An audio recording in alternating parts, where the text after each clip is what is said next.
So let's see today's important news. Indian Prime Minister Narendra Modi ji to undertake 5-nation visit from July 2nd to July 9th. 5-nation visit from July 2nd to July 9th. Prime Minister Modi will embark on a 5-nation tour beginning July 2nd to participate in the BRICS summit in Brazil and expand India's ties with several key nations of the global south. Besides Brazil, he is also going to Ghana, Trinidad and Tobago, Argentina, Brazil and Namibia. So almost 8-day trip to the 5 nations. In the 5-leg visit, PM Modi will undertake a visit to Ghana from July 2nd to July 3rd. It will be the first prime ministerial visit from India to Ghana in 3 decades. During the visit, PM Modi will hold talks with President of Ghana to review the strong bilateral partnership and discuss further avenues to enhance it through economic, energy and defense collaboration. From Ghana, Modi ji will travel to Trinidad and Tobago on a 2-day visit from July 3rd to July 4th. It will also be the first ever Indian Prime Minister visit to the country since 1999. So since 1999, Indian Prime Minister have not visited Trinidad and Tobago. During the visit to Trinidad and Tobago, PM Modi will hold talks with Trinidad and Tobago PM. He is also expected to address a joint session of Trinidad and Tobago, joint session of their parliament. Then PM Modi from Trinidad and Tobago, he will go to Argentina from July 4th to July 5th. Then in Argentina, he is going to talk with Argentinian President Xavier Milei to enhance India-Argentina partnership in key areas including defense, agriculture, mining, oil and natural gas, renewable energy, trade and investment, etc. Then from Argentina, he is going to Brazil. So the Prime Minister of India will visit Brazil from July 5th to July 8th to attend 17th BRICS Summit. And then after BRICS Summit, in his last leg of his visit, he'll go to Namibia and he'll come back to India. And in Namibia, we can say with Namibia, this will be the 3rd ever Prime Minister visit from India to Namibia. During his visit, PM Modi is expected to have bilateral talks with Namibian President, and he is also expected to address Namibian Parliament. The visit of the Prime Minister of India to the Namibia is to enhance the deep-rooted historical ties with Namibia. So this is a interesting news. 8-day tour to 5 nations, not an easy task. Okay, and almost all the visits are historic, including the BRICS Summit. So you are expected, as IAR students, you are expected to follow each and every visit, because India Argentina, India Brazil, India Ghana, all these relationships are very important for us. Okay, coming back, Bihar, the state of Bihar is going to get its first nuclear power plant.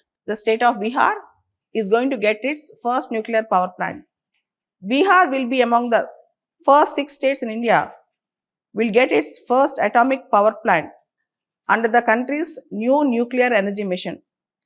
Union Minister for Power Manohar Lal Khattar announced a small modular reactor SMR based nuclear power plant in the state of Bihar following the centre's approval. The announcement comes ahead of assembly elections in Bihar, and particularly Bihar is going to have a first ever nuclear power plant. It's a news for Bihar. Let's see how it's going to affect positively and what are the challenges of it. Earthquake of magnitude 6.0 jolts Philippines. A 6.0 magnitude earthquake struck Mindanao, Philippines on Saturday, that is today early hours. That is June 28th early hours. The Philippine Institute of Volcanology and Seismology reported the quake and confirmed that no tsunami alert was issued and confirmed that no tsunami alert was issued. The Philippine Institute of Volcanology and Seismology confirmed the earthquake and assured that no tsunami alert was issued. As Philippines, that particular region, is a part of Pacific Ring of Fire, the Philippines experiences frequent seismic activity. In GS, you might get a question in films, what is Pacific Ring of Fire? Kindly do research on that. What is Pacific Ring of Fire? Next important news coming again from IR. India to procure 2 more S-400 from Russia. Plans to upgrade Su-30 MKI. Russian Defense Minister Belosov assured his Indian counterpart Rajnath Singh that the remaining 2 squadrons of S-400 missile systems will be delivered by 2026-2027, despite delays caused by the Russia-Ukraine war. The two held high-level talks on the sidelines of Shanghai Cooperation Organization meeting in China and reaffirmed their long-standing defense partnership. During the meeting, India also formally expressed its intent to procure 2 additional S-400 systems following their successful deployment during Operation Sindoor. The S-400 system, you all know it is air defense system, which actually supported India during Operation Sindoor, capable of detecting targets up to 600 kilometers away and intercepting them at ranges of up to 400 kilometers, played a crucial role in India's air defense system during the military standoff with Pakistan recently. So, India is going to get still more S-400 air defense systems from Russia. It's a very important news. Again, India bans import on certain jute textile products. India bans import of certain jute textile products from Bangladesh via land route. India tightened trade restrictions on Bangladesh, announcing a ban on imports of certain jute products and woven fabrics through all land routes, citing strained relationship with the two countries. You all know that recently, Bangladesh chief advisor to the interim government, Muhammad Yunus, have given controversial remarks when he went to China against India. He also said that India's 7 sisters, that is, India's northeast is completely landlocked, and Bangladesh is a guardian of Indian Ocean. He gave such drastic statements. So now India is going to tighten the screws with Bangladesh, and now India bans import of certain jute textile products from Bangladesh via land route. The next important news, Amaravati, AP capital Amaravati, to host India's first quantum computing valley. The first quantum computing valley of India will be launched in Amaravati by 2026, marking a major milestone in the country's quantum technology journey. Speaking at a workshop at Amaravati, the official said, Amaravati and AP is more focusing on quantum computing technology. Amaravati Quantum Valley Tech Park would provide scope for lakhs of professionals to work, contributing to research, innovation and industrial growth. Research, innovation and industrial growth. Next, Zimbabwe. You all know it's an African nation. Records 5,932 AIDS-related deaths in first half of 2025. Zimbabwe has recorded a rise of AIDS-related deaths in the first half of 2025. And you all know that AIDS, HIV syndrome, patients immediately will not die, but their immune system will get weakened. They have to maintain good hygiene, healthcare, diet and nutrition. And in most of the African nations, even that healthcare is not available.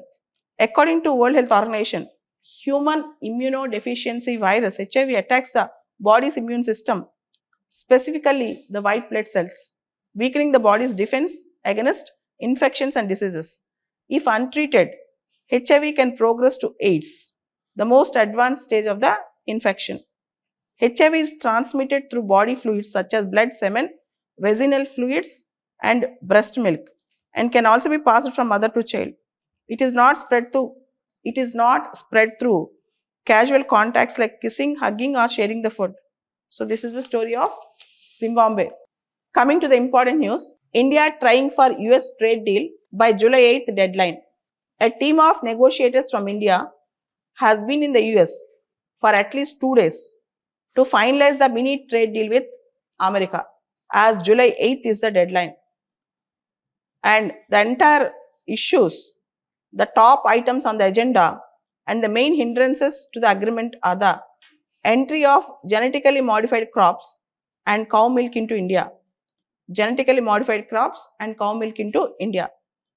And let's see how this trade deal is going to be finalized by July 8th with what conditions.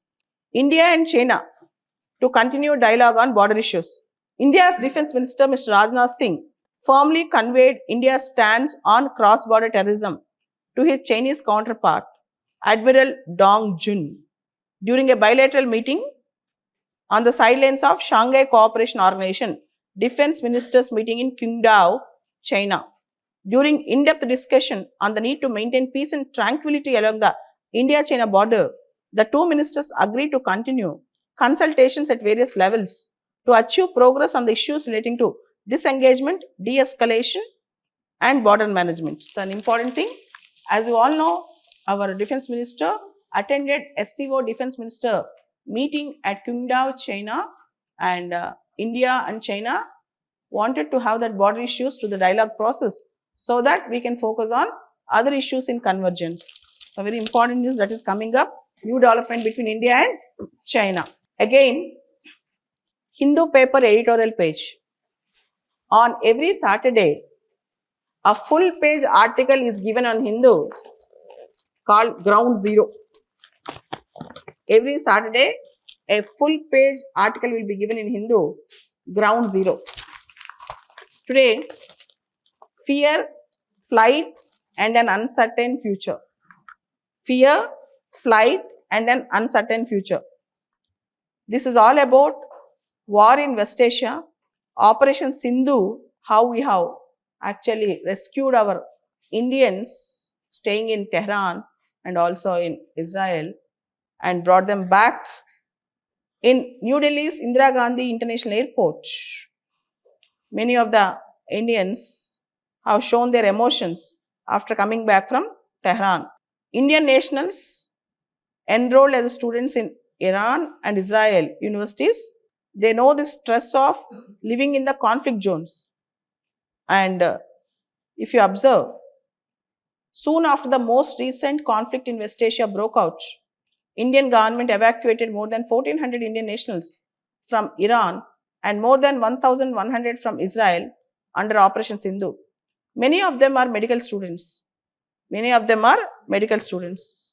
So I believe that going to Ukraine, going to Iran, going to Israel, going to Philippines, going to China to study medicines is an useless thing. So better to develop such good universities in India so that our students will be retained in India, our education and our excellence will be shared with India, and more importantly, India is considered as a more comparatively secure place than the other parts of the world, particularly West Asia and other parts. Whenever such conflict starts, government of India will open some operations, but still, once I have seen 2023 Russia-Ukraine entire episode, 2022 and 2023, how our Indian students suffered. Most of the students, even my known people, they have dropped their medical education in between and have come back to India. So it's a pathetic thing, right?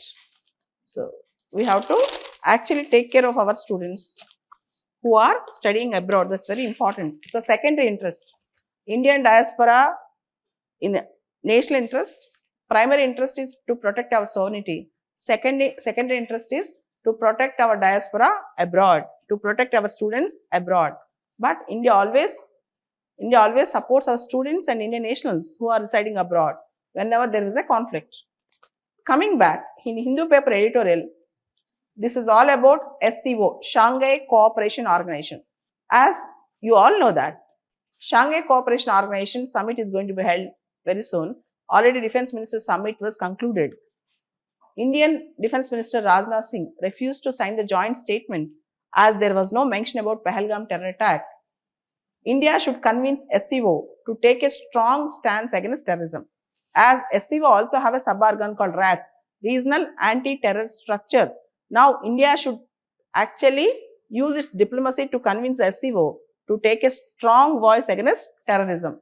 The Qingdao meeting of defense ministers of Shanghai Cooperation Organization that ended without a joint communique indicates trouble within 10 nations grouping.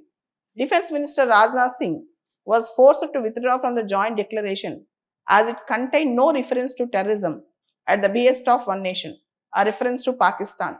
This is understandable given that the meeting comes just weeks after the Pahalgam terror attack and Operation Sindoor, after which India's resolve to fight against terrorism have doubled.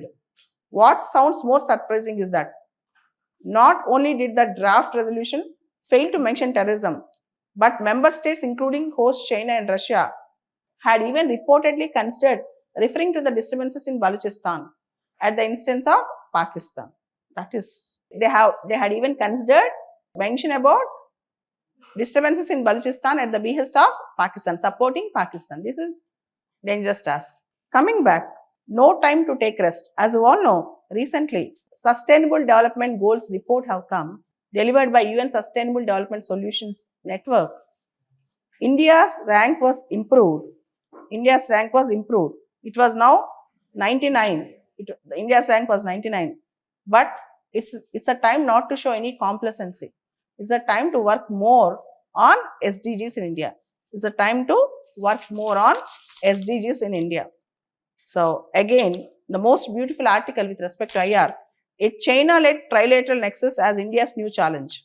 Last week, China, Pakistan and Bangladesh held their first trilateral meeting in Kunming, China. The discussions focused on furthering cooperation and exploring the possibilities of deeper engagement. This meeting closely follows another trilateral meeting between China, Pakistan and Afghanistan held in May. So, this is the story. There is a lot to read.